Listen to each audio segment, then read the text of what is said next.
And this is a boxing show. Boxing is fundamentally exploitative. I get this as a fan. It's a guilty pleasure, I get it, right? And usually it's fans and networks exploiting fighters, right? We say, we want to see you in blood and guts fights, which risks their health for the rest of their life to entertain us. But here's what's crazy to me about a fight like that. And I remember, when I'm a little kid, Sugar Ray Leonard wins the gold medal, and then you blink, he's fighting Benitez for the title, then he's fighting Durant twice, then he's fighting Hearns. It didn't take 100 years to make the fight. But what's wild about something like this is a real super fight, and I said this on the broadcast for Crawford and Canelo, can't be promoted into existence. Right. What a real super fight is, the dust settles in an era, and there are two dudes left standing. There's Ali, there's Frazier, there's Leonard, there's Hagler, there's Mayweather, there's Pacquiao. That's a super fight, right? There's Crawford, there's Canelo. Those are two big fighters of the era. This type of fight, this could easily be at the end of an era, because Teo might be a dude left standing and Shakur could be the dude left standing, right? I agree. Are you training to do something to not just beat Shakur, but to beat him in grand fashion? When I say grand fashion, I mean going for the knockout. Well, I think that the whole thing is the Bible of boxing really is that if you look for the knockout, you won't get it. I think really it's just all about setting the good pace early in the beginning rounds and then going from there. We have going for us when a person underestimates you. That's lovely. And that ain't the only thing he's underestimating. So we're good. Max Kellerman says this fight is no easy task, calling it dangerous for Shakur and a true test of skill. I don't know if it's going to be the most aesthetically pleasing fight. We've seen the way Teo goes against some of these boxers. We've seen Shakur in some bad fights, obviously. Although Shakur looks pretty damn good against Williams Zepeda.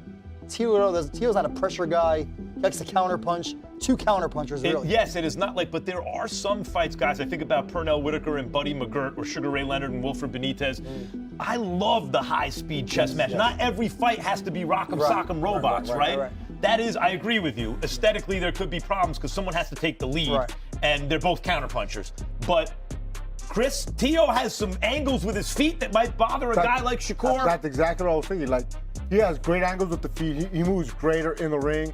And combination fighter, to me, combinations is the best. It's key to win a fight. Teo stays determined and says the fight will be a rude awakening for Shakur Stevenson when they finally meet. He was number one, my mandatory, and he was too hesitant trying to commit to punches. So I think that it's just something that's going to be a rude awakening for Shakur. Hey, Doug, you hear that? He said the Bible of boxing. What else is called the Bible of boxing? Ring Magazine. And he's a two-division Ring Magazine champ. Great ambassador for those championship belts as well. Yep, absolutely. I'm very big on those things. I claimed 2 weight divisions, 2 Ring Magazine belts just at 25. Shakur's coach, Jack, says they kept their usual training methods but adjusted the strategy this time to prepare him smarter. We added trying a few new little things, you know what I'm saying? But other than that, it's basically the same thing we've been doing. We changed the strategy, but no camp is never exactly the same. So yeah, it's just like always. Like, we may try a little bit of this, a little bit of that, but it's mainly the same things.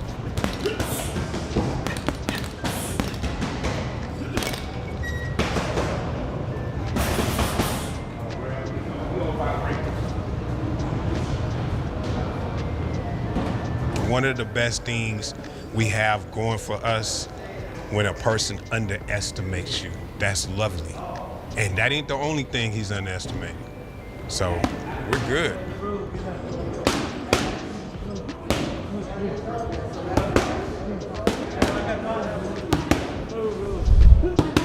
Max Kellerman says that while Shakur's power is impressive, Teo's strength and footwork in the ring are also formidable, showing his determination and skill.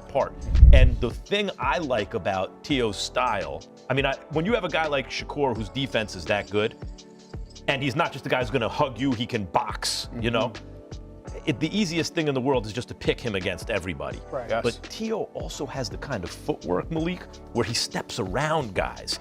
And I think about Buddy McGirt, Meldrick Taylor. Yes. Roy, where Meldrick had quick enough feet where if you were going to come right at Buddy McGirt, he could box you.